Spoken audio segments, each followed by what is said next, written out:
Hi, it's Mindful Monday, and I've had a glorious Mindful Monday.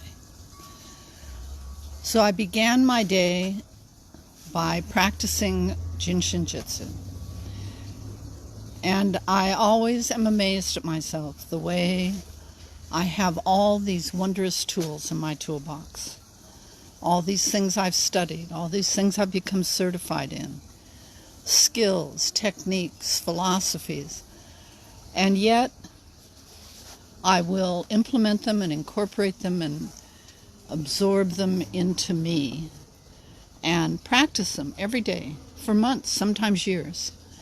And then I don't.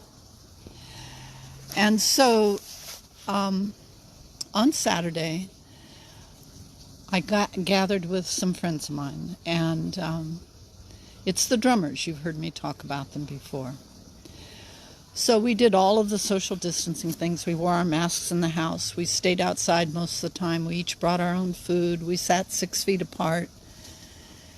And even with all of those pieces of, quote, the new world,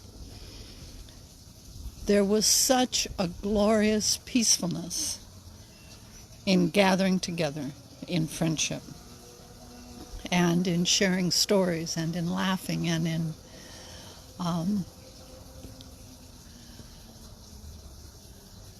sharing both our triumphs and our challenges.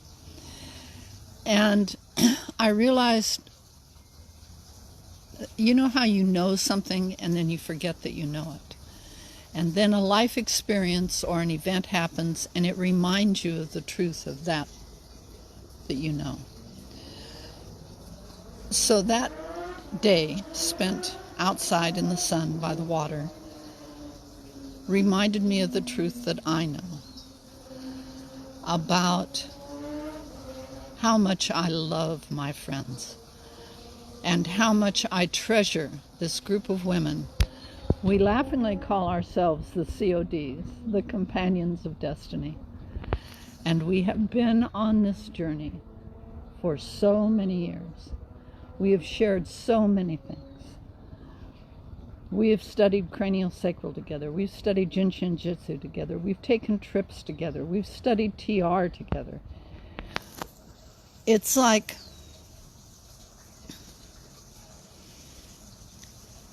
we're intertwined in each other's life, not in the way of entanglement, but in the way of the roots that support a tree. And that tree flourishes and nourishes me even when we're not together. So I was reflecting. For example, I have been participating in a 3 Sunday event with David White, the poet.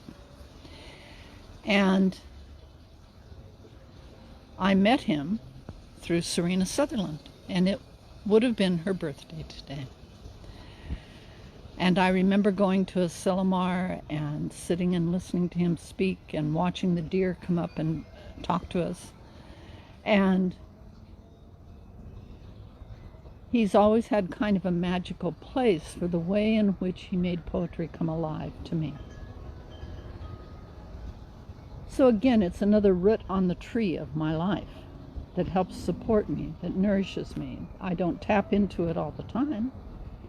I'm not aware of it all the time. However, it's there. And that's what this weekend reminded me of. So, let's see, today's Monday. On Sunday, I woke up with this new resolution that I was going to implement and reinstitute a Jinshin Jitsu practice before I ever got out of bed. So I did it, yes, on Sunday morning, and when I stepped out of bed, my body felt looser. I felt more grounded. The day flowed more effortlessly. I did the same thing today, and it was even more today than it was yesterday. And then I enriched my life by doing a shared Jinshin Jitsu practice, which anyone can do. It's online at 11.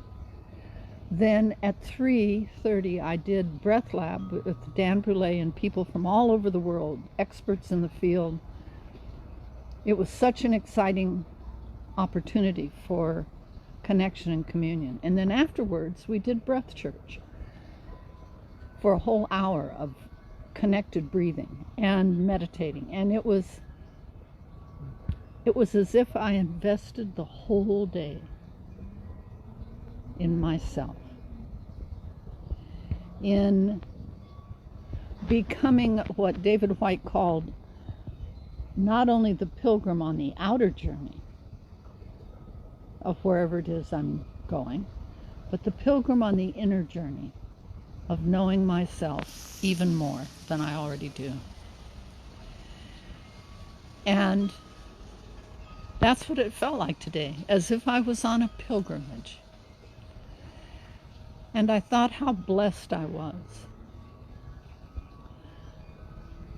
that not only do I have my CODs with me, and our lives are intertwined, and we're very independent, and yet we're very together.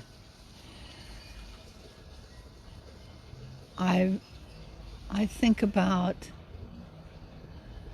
Yvonne, who came into my life in 2005, and Dan Brule, who came into my life in 2005, all a gift from Serena. The CODs are in essence a creation of our time together with Serena in her playroom doing journeying. And we laughingly called ourselves one day, on this journey, one of us had a vision of us going down this golden road, holding a golden steering wheel. And we were all there together on this journey. And so ever after, we refer to ourselves sometimes, to ourselves, as the companions of destiny. One of the things that I really pray for other people to experience, if it's in their life pattern to do so, is to have that kind of communion and community. It goes beyond the one of we're all in a class together or we all have the same certificate together.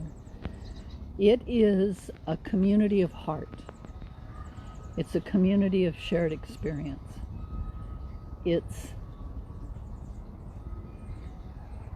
And that shared experience is like the secret binding agent. You know, like when you're in the kitchen and you're cooking and you want a sauce. You're making a stew and it's got all these components in it, and you desire to create something that binds everything together. And that's what experience can be. Shared experiences can give that opportunity to you. You still have to say yes to it. You still have to grab it with both hands and say, I want this. I claim this. And I have been reflecting on that experience. What does it offer you? It's not just the moment that it happens. For me, what I've discovered as I've lived my life is that those experiences are not static little pictures that go in an album or sit on your computer in a folder. Those experiences are literally woven into your life. They're woven into what I believe to be true, what I feel to be true. And one of the great opportunities that life gives you, if you say yes, is it gives you the opportunity to revisit these experiences. And I am reminded of a passage that I first heard from Yvonne, and I put it in my book. And the title of the chapter was, I Don't Live There Anymore. I have a past, I just don't live there anymore. This quote opens many doors, and I am aware of the fine balance this thought is inviting me to hold. On the one hand, in this exact moment, I am my past. I'm all of my experiences, all my thoughts, all my feelings, my spirit have brought me to now, to the very next breath. Yet when I choose to define myself to my past experiences, when I label myself, whether it's I'm a coach, I'm a teacher, I'm a breath worker, I'm a relationship mentor, when I label myself, I limit myself because I am more than the sum of my experiences. Whatever label I place on myself, I create a set of limitations and expectations by which I and others can define me. I'm sure you have either met or thought yourself, I have bonding issues with my mother. I was there. I am a survivor of fill in the blank. I didn't continue my education because the list is endless. We all have these moments in the past. We have moments of loss, moments of victimization and deprivation. The question is now, in the present, do you still go there? Is this part of your explanation for your current life? I choose to drop the labels and appreciate all those past experiences, even the ones that seem painful, traumatic, and dark, as opportunities to build a foundation on which I can create brilliant futures with unlimited possibilities. I choose to appreciate the past, live in the now, and take action to implement a brilliant future. I choose to live with what is instead of focusing on what was not. I choose to embrace that I am the architect of my next breath. And my friends showed me that. And they remind me of that. And 2 Sundays ago, David White talked about regret. And he talked about it not as a bad thing, or as I quoted a teacher of mine saying it's a useless emotion.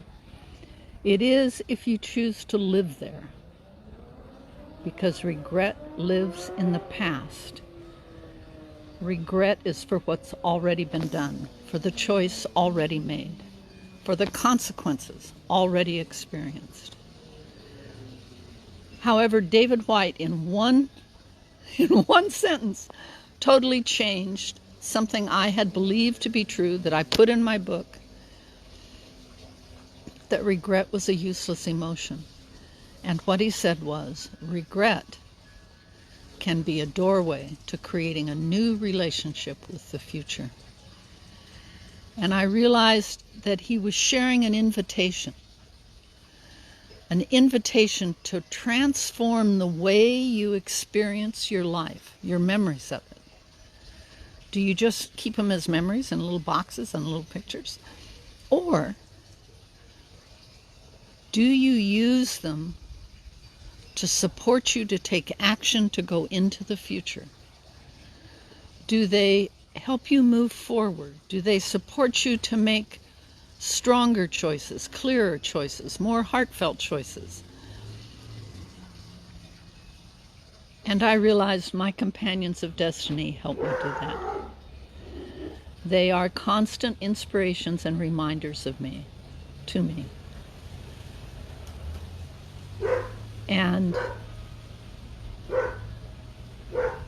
they are like a touchstone that I can go back to that says, see, you can do even more. So tonight, as Mindful Monday is drawing to a close and the sun is going down,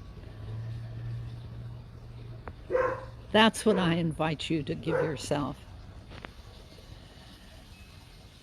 If you hold any thoughts of regret, any feelings for something left undone, for something done poorly, for words or actions that hurt others, instead of dwelling there in the past with that thought, ask yourself, how can I use that experience to help me create a more brilliant future? How can I take regret, which is stuck in the past, and use it like a roadmap for how to create a new future? Have a glorious evening. May your life also, should you choose, have companions of destiny that walk with you, support you, appreciate you, and see you for who you really are.